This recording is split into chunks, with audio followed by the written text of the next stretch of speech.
شهر رمضان الذي أنزل فيه القرآن هدى للناس وبينات من الهدى والفرقان. الحمد للہ والصلاة والسلام علی رسول اللہ وعلی آلہ وصحبہ ومن والاہ. بسم اللہ الرحمن الرحیم. چھٹے پارے کا خلاصہ. پانچویں پارے کے آخر میں منافقوں کی مذمت تھی اور انہیں سخت ترین عذاب کی وعید سنائی گئی تھی. اسی لیے چھٹے پارے کے شروع میں یہ بتایا گیا کہ اللہ بری باتوں کے اظہار کو پسند نہیں کرتا مگر ضرر کا خطرہ ہو یا جو ظالم ہو اس کی مذمت کی جا سکتی ہے. لہذا اس پر کوئی تعجب نہیں ہونا چاہیے کہ اللہ تعالیٰ نے منافقین کی پردہ دری کیوں کی ہے. اس کے علاوہ جو اہم مضامین اس پارے میں مذکور ہیں وہ درج ذیل ہیں. نمبر 1، منافقین کی مذمت کے بعد یہود کے جرائم کا تذکرہ ہے، اس لیے کہ کفر و ضلال میں وہ بھی منافقین کے بھائی تھے. ان کے جرائم میں سے ایک جرم یہ بھی ہے کہ انہوں نے حضرت مسیح علیہ السلام کو قتل کرنے کا ارادہ کیا، لیکن اللہ تعالیٰ نے ان کی حفاظت فرمائی اور انہیں باعزت طریقے سے آسمانوں پر اٹھا لیا. نمبر 2، یہود کے بعد اہل کتاب کے دوسرے گروہ یعنی نصارہ کا تذکرہ ہے، جن کا ایک انتہائی غلط عقیدہ یہ تھا کہ خدا ایک نہیں بلکہ 3 اقنوم سے مرکب ہے، یعنی باپ، بیٹا اور روح القدس، ان تینوں چیزوں سے مل کر کے خدا بنا ہے. نصارہ کو سمجھایا گیا کہ تم اپنے دین میں غلو نہ کرو اور حضرت عیسیٰ علیہ السلام کو ان کے اصل مقام سے نہ بڑھاؤ، اور یہ مت کہو کہ خدا 3 ہے. پھر جب کہ خود حضرت عیسیٰ علیہ السلام اللہ تعالیٰ کے سامنے عاجزی اور عبودیت میں اپنی کوئی حد محسوس نہیں کرتے بلکہ عزت محسوس کرتے ہیں، تو تم کو کون چیز روکتی ہے کہ حضرت عیسیٰ علیہ السلام کے طریقے پر نہ چلو اور اللہ کو خدا نہ سمجھو اور حضرت عیسیٰ علیہ السلام کو خدا ٹھہراؤ. نمبر 3، سورہ نساء کے اختتام پر دوبارہ اس مضمون کا اعادہ ہے جو اس سورت کے شروع میں بیان ہوا تھا، یعنی عورتوں کے معاملے کی رعایت اور قریبی ورثہ کے حقوق کا خیال. سورۃ المائدہ. سورۃ المائدہ مدنی سورت ہے اور اس میں 120 آیات ہیں. چونکہ اس میں مائدہ یعنی دسترخوان کا قصہ مذکور ہے، اس لیے اس کا نام مائدہ رکھ دیا گیا. یہ سورت ہجرت مدینہ کے بعد نازل ہوئی. بعض روایات سے ثابت ہوتا ہے، جیسا کہ حضرت عائشہ رضی اللہ تعالی عنہ نے فرمایا کہ نزول کے اعتبار سے سورہ مائدہ آخری سورت ہے. اس سورت میں حلال و حرام کے متعدد احکام اور 3 قصے بیان کیے گئے ہیں. اس سورت کی ایک خاص بات یہ ہے کہ اس میں وہ آیت کریمہ بھی ہے جو حجۃ الوداع کے موقع پر حضور اکرم صلی اللہ علیہ وسلم پر نازل ہوئی. اس آیت میں تکمیل دین کا اعلان کیا گیا ہے. یہ وہ آیت ہے جس کے بارے میں ایک یہودی نے حضرت عمر رضی اللہ تعالی عنہ سے کہا تھا کہ اے امیر المومنین، اگر یہ آیت ہمارے اوپر نازل ہوتی تو ہم اس دن کو یوم عید قرار دے دیتے. آپ نے جواب میں فرمایا، میں اس دن کو بھی جانتا ہوں اور اس گھڑی کو بھی جانتا ہوں جب رسول اللہ صلی اللہ علیہ وسلم پر یہ آیت نازل ہوئی. وہ عرفہ کی شام اور جمعے کا دن تھا، گویا ہماری اس دن 2 عیدیں تھیں.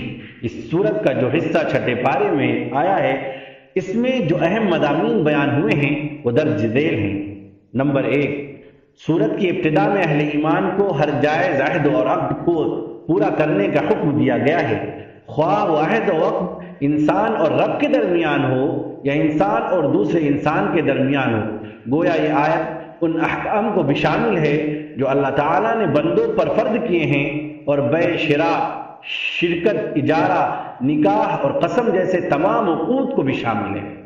اور اس سے یہ بھی ظاہر ہوتا ہے کہ اسلام نے عقود اور عہود کو کتنی اہمیت دی ہے، یعنی معاملات اور وعدہ وفا کرنے کو اسلام نے کتنی اہمیت دی ہے.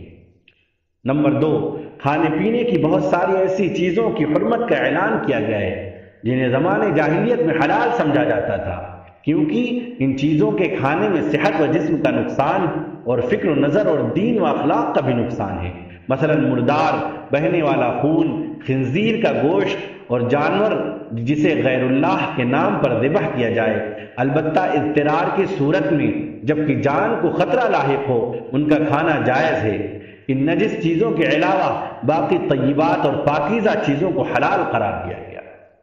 نمبر 3، حلال اور حرام کے بیان کے بعد اللہ تعالیٰ نے مسلمانوں پر اپنے اس فضل و انعام کا ذکر کیا ہے کہ اللہ تعالیٰ نے انہیں وضو اور غسل کے ذریعے ظاہر و باطن کے اعتبار سے پاک کیا ہے تاکہ وہ روحانی طور پر اللہ کے ساتھ مناجات کے لیے تیار ہو سکے۔ بندوں پر اللہ تعالیٰ کے فضل و احسان میں سے ایک یہ بھی ہے کہ پانی کے استعمال کی قدرت نہ ہونے کی صورت میں تیمم کی اجازت دی گئی ہے، کیونکہ اسلامی شریعت آسان شریعت ہے، اس میں قدم قدم پر بندوں کی مجبوریوں کا لحاظ رکھا گیا ہے۔ چنانچہ اس پارے کے 6 رکوع میں فرمایا گیا، اللہ تعالیٰ تم پر تنگی نہیں کرنا چاہتا بلکہ وہ چاہتا ہے کہ تمہیں پاک کر دے اور تمہارے اوپر اپنا احسان پورا کر دے تاکہ تم شکر کرنے والے بن جاؤ۔ نمبر 4، اس پارے کے 7ویں رکوع میں یہود کی بزدلی، ان کے فتنہ و فساد، سرکشی اور تکبر کا بیان ہے، اور ان اوصاف کے بیان کرنے کا یہ مقصد ہے کہ مسلمان اپنے آپ کو ان خرابیوں میں مبتلا ہونے سے بچا کر رکھیں۔ یہود کے ساتھ ساتھ نصارہ کے احوال بھی بتلائے گئے ہیں، ان سے بھی اللہ کے حکموں پر قائم رہنے کا وعدہ لیا گیا تھا، لیکن انہوں نے اللہ کے عہد کو توڑ دیا، جس کی وجہ سے اللہ تعالیٰ نے ان کے دلوں میں بغض و عداوت ڈال دی۔ باوجود کہ یہ دونوں گروہ بہت ساری اعتقادی، عملی اور اخلاقی خرابیوں میں مبتلا تھے، پھر بھی یہ دعویٰ کرتے تھے کہ ہم اللہ تعالیٰ کے بیٹے اور اس کے محبوب ہیں۔ اس دعوے کی تردید کرتے ہوئے فرمایا گیا کہ اگر واقعی تم اللہ تعالیٰ کے محبوب ہو تو وہ تمہیں تمہارے گناہ کی سزا کیوں دیتا ہے؟ اس مذمت اور تردید کے بعد انہیں دین حق اور خاتم الانبیاء علیہ السلام کے اوپر ایمان لانے کی دعوت دی گئی۔ نمبر 5، 8ویں رکوع میں یہ بتایا گیا کہ حضرت موسیٰ علیہ السلام نے پہلے یہود کو اللہ تعالیٰ کے احسانات یاد کرنے کا حکم دیا، پھر انہیں ارض مقدس یعنی فلسطین میں داخل ہونے کی ترغیب دی، لیکن ان بدبختوں نے اس ترغیب کے جواب میں موسیٰ علیہ السلام کا مذاق اڑانا شروع کر دیا اور کہا، اے موسیٰ، ہم تو اس ملک میں ہرگز داخل نہیں ہوں گے جب تک وہاں قوم عمالقہ موجود ہے اور جب تک عمالقہ وہاں سے نہیں نکل جاتے، لہذا تم اور تمہارا رب جا کر لڑو، ہم تو یہاں بیٹھے ہوئے ہیں۔ نمبر 6، بنی اسرائیل کی سرکشی اور نافرمانی کے تذکرے کے بعد 9ویں رکوع میں آدم علیہ السلام کے 2 بیٹوں حابیل اور قابیل کا قصہ ذکر کیا گیا ہے، جس کے مطابق قابیل نے حسد کی بنا پر اپنے بھائی کو قتل کر دیا۔ یہی حسد یہودیوں کے اندر بھی پایا جاتا تھا، جس کی وجہ سے انہوں نے خاتم الانبیاء علیہ السلام کی رسالت کا انکار کیا۔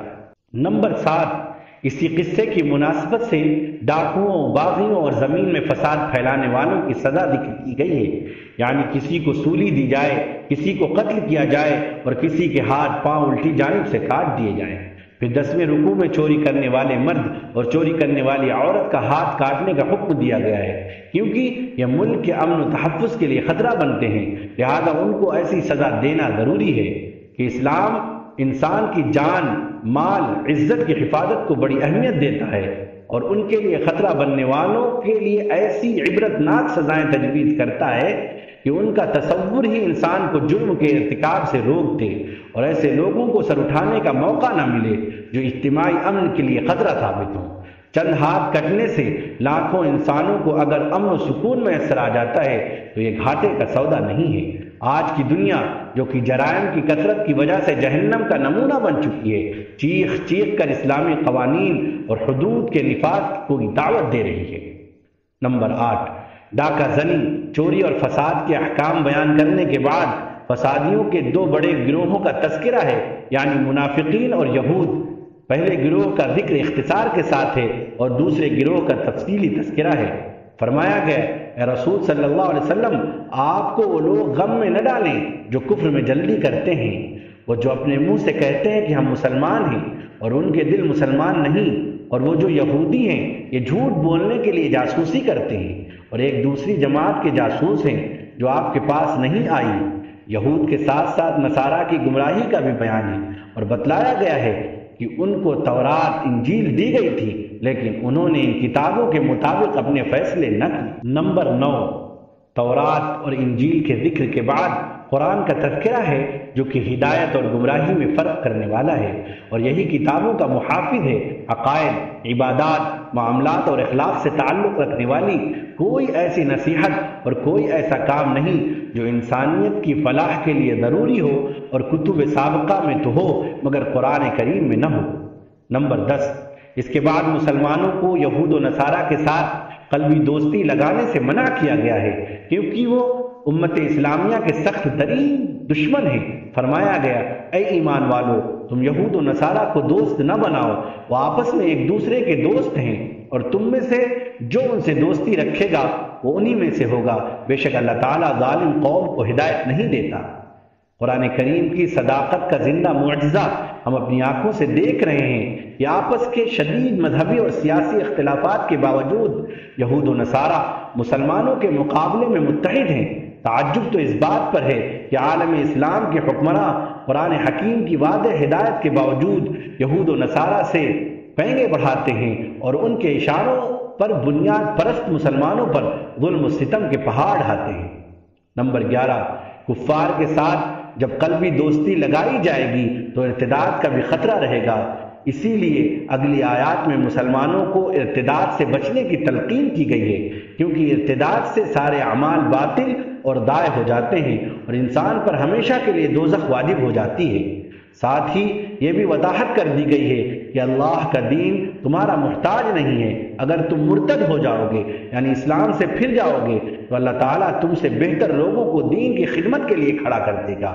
فرمایا، اے ایمان والوں، اگر تم میں سے کوئی اپنے دین سے پھر جائے گا تو اللہ تعالیٰ ایسے لوگوں کو پیدا کر دے گا جن کو دوست رکھے اور جسے وہ دوست رکھیں، اور جو مومنوں کے حق میں نرمی کریں اور کافروں سے سختی سے پیش آئیں، اللہ تعالیٰ کی راہ میں جہاد کریں اور کسی ملامت کرنے والے کی ملامت سے نہ ڈریں۔ یا اللہ کا فضل ہے، وہ جسے چاہتا ہے دیتا ہے، اور اللہ تعالیٰ کشائش والا ہے اور جاننے والا ہے۔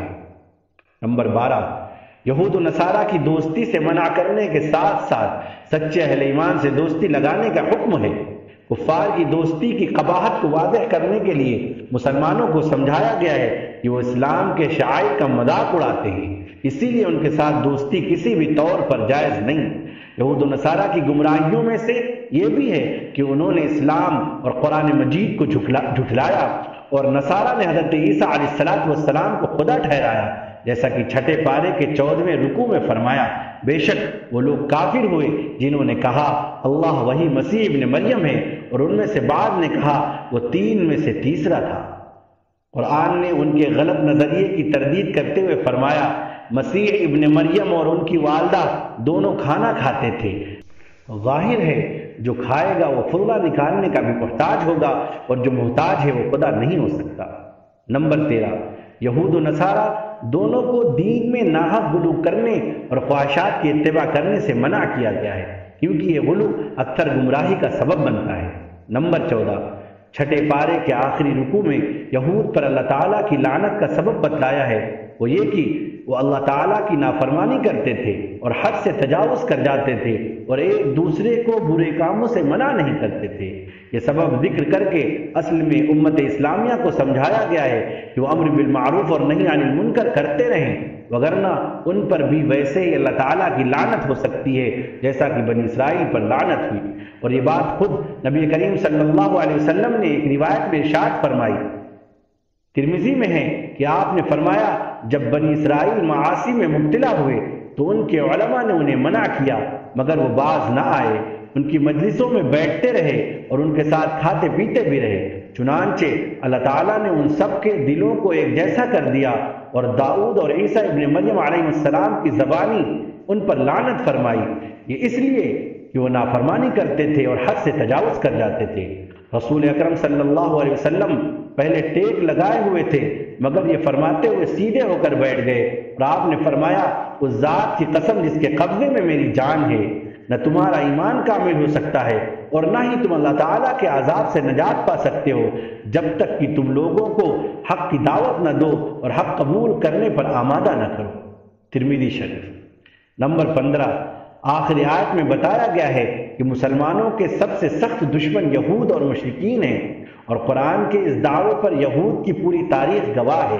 البتہ جو واقعی اور حقیقی نصارہ ہیں وہ مسلمانوں کے لیے اپنے دلوں میں نرم گوشہ رکھتے ہیں۔ آج ہمیں جن نصارہ کا سامنا کرنا پڑ رہا ہے وہ حقیقت میں نصارہ نہیں ہیں، جو حضرت عیسیٰ علیہ السلام کی تعلیمات پر عمل کرنے والے ہیں۔